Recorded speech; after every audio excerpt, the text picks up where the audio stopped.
Et que pensez-vous de l'idée du tirage au sort pour améliorer nos démocraties?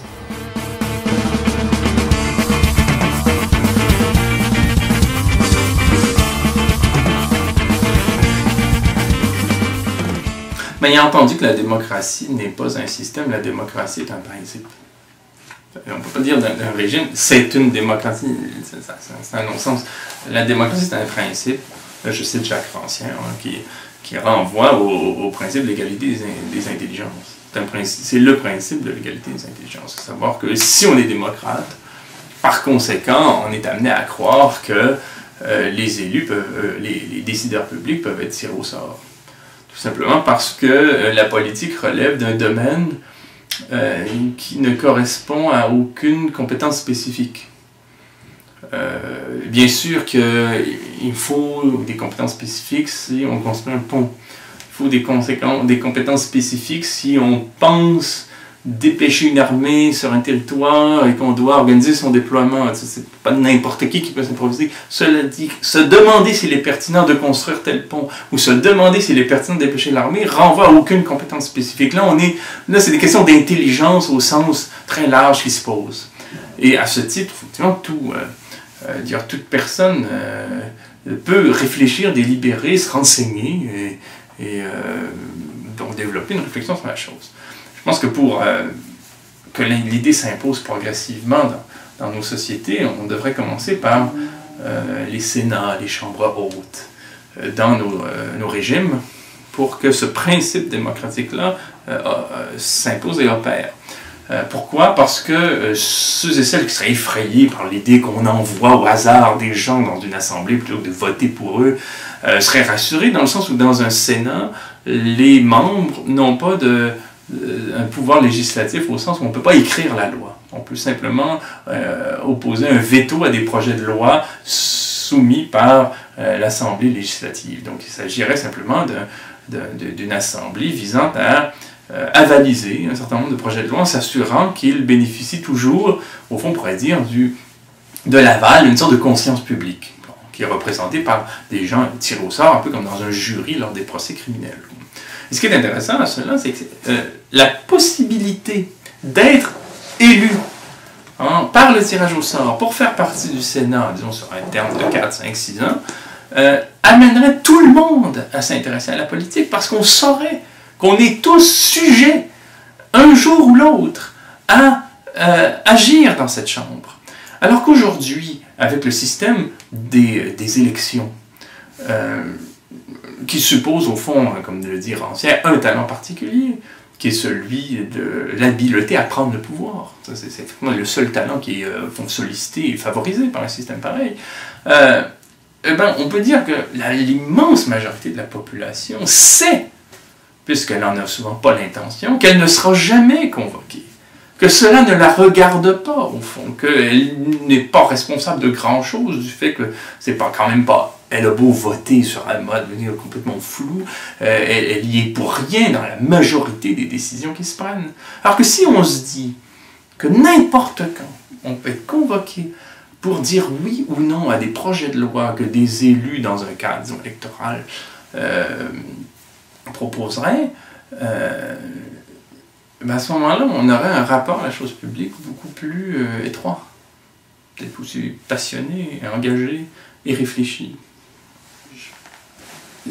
Dans notre droit, par exemple, si on estime qu'un juge est en conflit d'intérêts, on doit lui demander de se destituer et il délibère lui-même à savoir s'il est en conflit d'intérêts. Et c'est délirant, quoi. C'est là où il faut relire Walter Benjamin, La critique de la violence. Walter Benjamin explique très bien dans ce petit texte que le droit vise essentiellement à se défendre lui-même. Et c'est la première, au fond, le premier principe d'une instance juridictionnelle, et puis la première visée du droit, c'est de s'assurer de sa propre pérennité. Okay. Et de la pérennité des acteurs qui parlent en son nom. Donc partons de l'idée que c'est pas parce qu'on a une bonne idée, voire une très bonne idée, qu'elle va s'appliquer dès le lendemain, parce que les choses évoluent par étapes, quoi. Bon. Mais bon, avant d'arriver avec quelque chose de radicalement nouveau et qui risque d'effrayer tout le monde parce qu'on est souvent rassuré par ses habitudes, tellement souvent à tort, il y aurait un impératif qui consiste à penser des étapes intermédiaires. Bon. Ce qui serait déjà intéressant, c'est d'avoir souci que un système qu'on élabore, même sur un mode progressif, ne favorise pas cette soif particulière de prendre le pouvoir. Que ce ne soit pas cette habileté-là qui prime. Aujourd'hui, on voit très bien que la majorité des chefs d'État sont souvent des gens qui sont fascinés par le fait d'occuper le pouvoir, par le fait de le conquérir, mais qui ne savent pas comment faire du moment qu'ils occupent les postes clés. On pourrait tellement donner d'exemples de gens insignifiants une fois qu'ils sont au pouvoir, que le but c'était d'y arriver. Bon.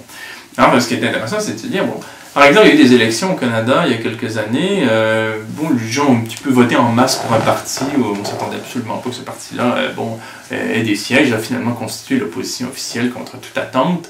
Et les candidates qui étaient là, c'était pas du tout des politiciens de carrière, parce qu'ils ne s'attendaient surtout pas à être élus. Donc on a eu un horticulteur, un responsable d'une garderie, ainsi de suite, des gens qui étaient là plus comme ce qu'on appelle des poteaux, là, des gens qui acceptaient bien que ce soit leur nom qui soit sur un bulletin de vote, simplement pour qu'on puisse enregistrer des votes pour le parti, mais c'était symbolique. Et tout d'un coup, ces gens-là se sont retrouvés députés. Mais ça peut être des excellents députés. C'est très intéressant de voir qu'il y a un horticulteur au Parlement. Il a sûrement un rapport au monde, à la terre, à l'entre-gens, à la communauté, plus fin que le point de vue d'un avocat ou d'un médecin, quand on sait en quoi consistent ces pratiques aujourd'hui.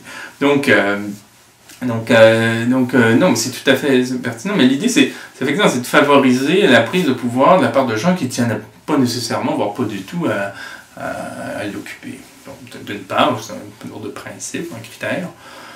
Et ensuite, avancer par petits pas en disant, bon, ben, si on a un Sénat qui est tiré au sort, il n'y a pas de risque par hasard, on ait tout d'un coup une assemblée qui aille radicalement dans un sens que personne ne veut, ce qui serait déjà fort improbable. En tout cas, il n'y a pas ce risque-là, dans le sens où cette chambre-là aura à tout casser qu'un pouvoir de blocage, mais pas un pouvoir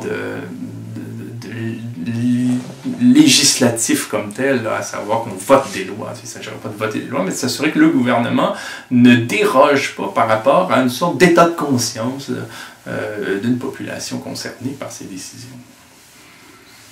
Et probablement que dans les élections, ensuite, on serait amené à être beaucoup plus clair quand on compte faire du pouvoir, parce qu'on sait qu'il y aurait toujours une assemblée qui pourrait dire « vous ne l'aviez pas dit pendant les élections ». Et pour cette raison-là, on renvoie votre projet de loi à l'étude, parce que tout simplement, vous n'en aviez pas parlé, et il est insensé que tout d'un coup, vous développiez, je ne sais pas, des mesures fiscales avantageuses pour les sociétés minières et les banques, tandis que vous supprimez un certain nombre de services en ce qui concerne les garderies, la culture. Bon. Et ça, les gens sont à même de le penser. Bon.